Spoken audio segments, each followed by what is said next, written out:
Oi gente, olha eu aqui de novo para mais um vídeo para o canal Azinderi. E hoje eu vim falar em comemoração ao mês de novembro, ao dia 20 de novembro, Dia da Consciência Negra.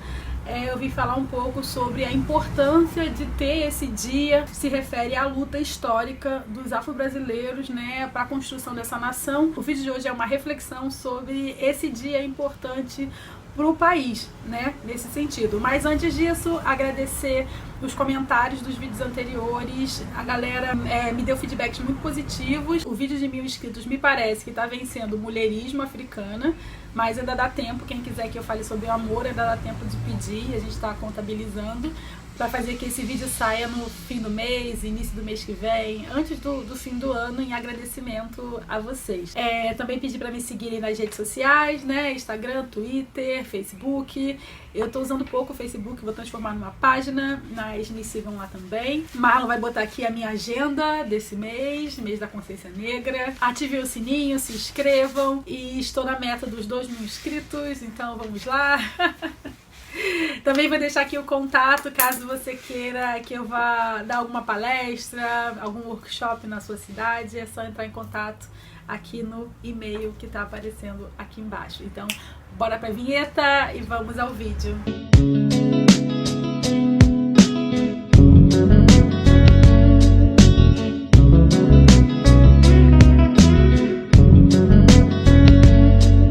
Então, chegou o fatídico mês, né, da paciência negra, porque sim, é um mês em que a gente ouve as mais absurdas afirmações sobre a nossa história enquanto povo negro, a questão da escravidão. E aí eu acho que para começar vamos ouvir aquele de sempre, né? Somos todos humanos. Não precisa do Dia da Consciência Negra, porque precisa do Dia da Consciência Humana, porque somos todos humanos.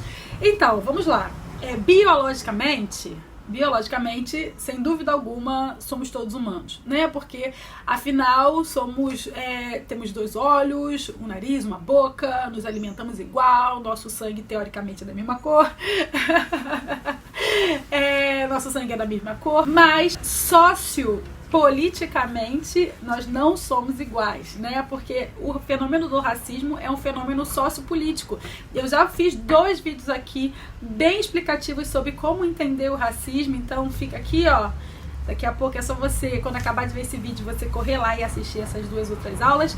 Então, obviamente que levar essa discussão sobre o Dia da Consciência Negra enquanto um Dia da Consciência Humana é porque você só está considerando a parte biológica e está desconsiderando toda a geografia histórico e humana, né, e social que abarca assim as nossas paisagens de vida. Não faz muito sentido você querer destituir uma data como essa em prol de um argumento tão vazio quanto a questão biológica. Um outro argumento também que as pessoas costumam usar é: os africanos escravizaram os africanos.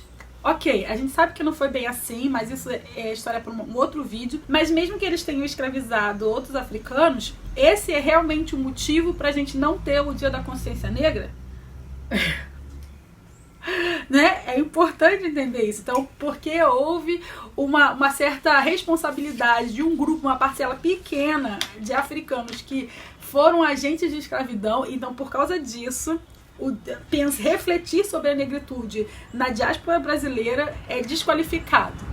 Só tô falando desse jeito porque é importante entender o peso dos argumentos e a coerência dos seus argumentos, né? Então, pra mim, são argumentos não válidos. As pessoas podem não querer comemorar o Dia da Consciência Negra porque, afinal, elas podem não ser negras e não terem nenhuma obrigação em relação a isso. Mas elas não podem querer atrapalhar a comemoração do Dia da Consciência Negra das pessoas negras, porque pra gente é uma data simbólica, né? É uma data energética, inclusive, é uma data em que a gente vai pensar sobre a luta dos nossos ancestrais que há 500 anos vieram pra cá, pra essa terra, sequestrados. Ninguém pediu pra vir pra cá, né? E esse sequestro tem uma consequência direta, que é o surgimento da população afro-brasileira, por exemplo. Então é entender que a gente, afro-brasileiro, está aqui por conta de um fenômeno que foi externo à vontade dos nossos ancestrais. Só isso já é um grande motivo pra gente já pensar e usar o dia 20 de novembro pra pensar sobre o nosso lugar nesse mundo, nesse território, nessa América, né, vamos dizer assim, nesse continente americano. E aí vamos entender por que a data, né, a gente chama de Novembro Negro, então é uma comemoração que dura o mês de novembro inteiro. Muita gente faz eventos, rodas de conversa, cineclubes, palestras, né, conferências, lançam livros, né, é um mês em que há muito movimento, né, sobre negritude. É um mês simbólico, inclusive, em que as próprias pessoas negras também estão mais dedicadas a refletirem sobre o processo de racismo sobre as nossas vidas, por exemplo, né? Mas é importante também que se entenda que não se pode guardar a discussão do racismo somente para o mês de novembro, né? O mês de novembro 20 de novembro, sobretudo, é uma data comemorativa, mas você não pode guardar toda a movimentação do ano, concentrar essa movimentação do ano só para o dia 20, né? Até porque o mês de novembro, ou o dia 20, até porque acontece uma coisa muito interessante, assim, pessoas negras que atuam com luta étnico-racial, com luta antirracista, antigenocida, né, luta antimanicomial, luta anticárcere, que são lutas que envolvem diretamente a população negra.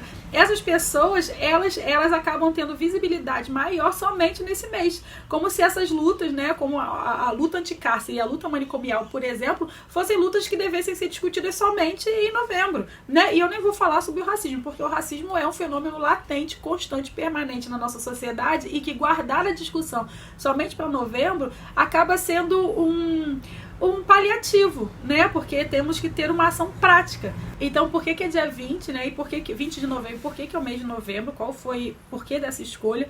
Então, entender que essa data, esse mês e essa data, né, como Dia Nacional da Consciência Negra, ele é resultado de uma luta longa do movimento negro unificado e os outros movimentos negros pelo território nacional, né? Então, foi uma luta constante para não só da data de feriado, mas das cotas, né, da igualdade, da equidade racial, né, enfim, todas essas lutas que a gente sabe que foram conquistas da população negra, elas vêm por conquistas de organizações negras que a gente chama de movimento negro, e pela grande organização negra que é o movimento negro unificado, né? E a gente sabe que em 2003 foi promulgada, né, a data, né? Então, dia 20 de novembro como o Dia da Consciência Negra no âmbito nacional. E por que 20 de novembro? Por que não de 19? Por que não 21?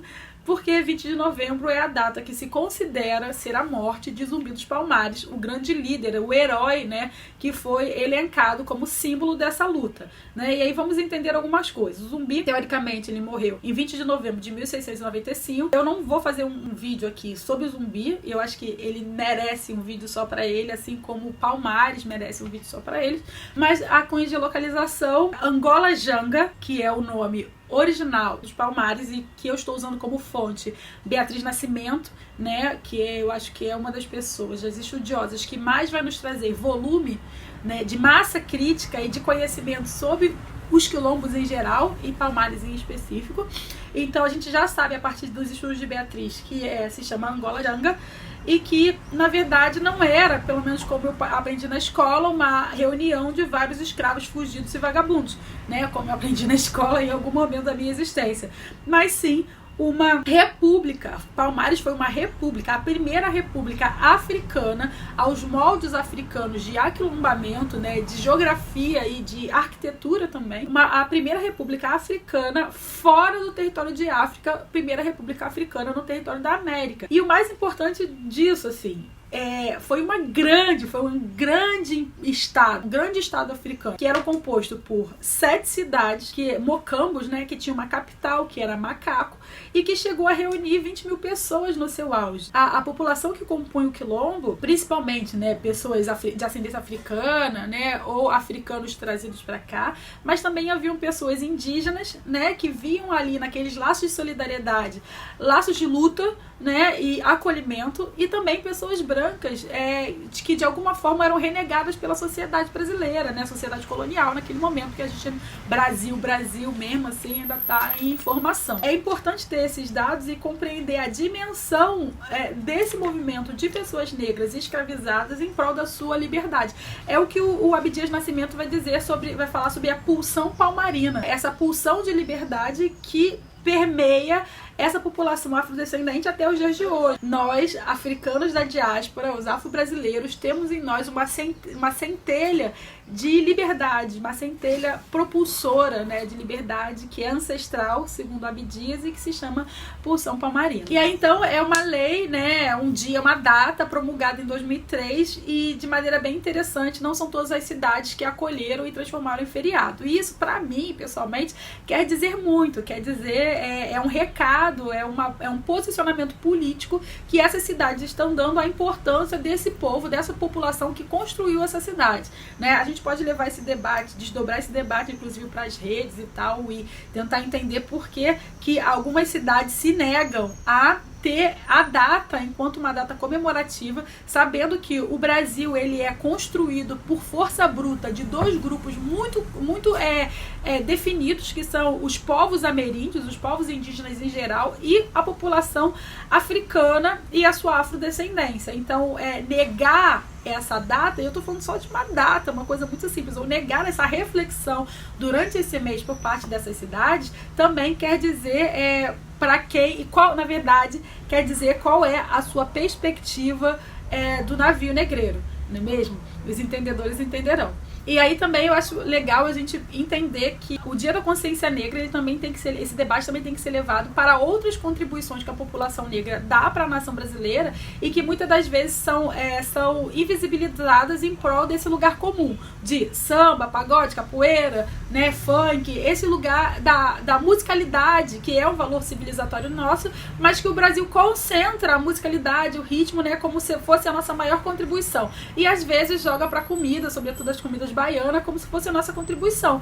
E aí eles vão apagando, por exemplo, os processos circulares de organização que a gente vai trazer para construir essa nação, vai apagar o processo de permanência das espiritualidades de matriz africana, que vão sim delimitar e influenciar diretamente no fazer religioso brasileiro como um todo, tá? Ela é permeada por essa mistura, independente se você é católico, apostólico, romano, ou se você segue uma religião evangélica ultra fechada, aquela ideia da rosa vermelha, né, o sapatinho de fogo, aquela coisa de falar em línguas, tem uma relação direta com esses povos africanos que já vinham também com esse outro olhar sobre a espiritualidade, um olhar inclusive mais corporal e não tão metafísico, por exemplo. Mas isso também é assunto para um outro vídeo. E eu acho que eu não posso deixar de dizer a contribuição que a professora Lélia Gonzalez vai trazer em relação ao português. A língua portuguesa, ela é uma língua bantutizada, né? Bantutizada é uma invenção minha, é um vocábulo que eu inventei. Mas o que eu quero dizer com isso é que os povos bantus que vieram para cá em sua maioria, que vai compor a maioria dos escravizados aqui do território brasileiro, e que no Sudeste vai estar em torno mais ou menos de 75%, né? Eu sou uma mulher banto, provada geneticamente no exame de DNA, por exemplo, mas esse povo banto, esses povos bantos, eles têm características linguísticas que vão ser incorporadas à língua portuguesa e que vão influenciá-la diretamente, né? Por exemplo, falar Cláudia ao invés de Cláudia, a gente sabe ali que tem uma relação do fonema L, que não era um fonema usado no banto, nas línguas bantos. Bantos são línguas, tá? Não é só é um tronco linguístico, étnico linguístico, né? Porque eles estão falando de várias etnias e várias línguas desse tronco. A formação das línguas bantos é consoante vogal, e isso, por exemplo, vai influenciar o fato da gente, em português, não conseguir falar Brasil, a gente fala Brasil. A gente corta o R nos verbos, né? Eu vou falar, eu vou comer, eu vou dizer. Isso tudo é uma influência banto. E aí a fonte é Lélia Gonzalez, então divirtam-se, vão ler a Lélia para aprender um pouco mais e pensar, sobretudo, no racismo linguístico, né, que a gente acaba reproduzindo quando acha que o outro está falando errado e não que o outro está falando com sotaque negro, africano, bantutizado, por exemplo. E para terminar, por que eu tô falando nesse vídeo aqui?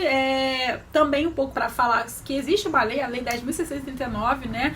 E também a Lei 11.645, que são leis que olham para esse outro, para a outridade, né? Que o Ocidente gosta muito de chamar a gente de outridade. Então, o outro que somos nós, né? Negros e indígenas, nós temos leis que asseguram o ensino da nossa cultura, da nossa história, né? Dentro das escolas, né? E quando a gente tem um dia como 20 de novembro, ou um mês como o mês de novembro, de alguma forma a gente está reforçando esse nosso lugar, né?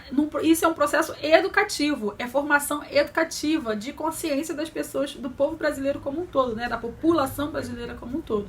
E me fica, claro, a esperança de que a gente também possa, em algum momento, conseguir ver a mesma movimentação ou uma movimentação maior em relação ao mês de abril, né? 19 de abril, é o dia do índio. Se não for também, a gente bota aqui o dia correto, mas não o dia 19 de abril em si, que é uma data falaciosa, que a gente já sabe e tudo mais. Mas o meu desejo, na verdade, é que a gente também consiga instaurar momentos, né?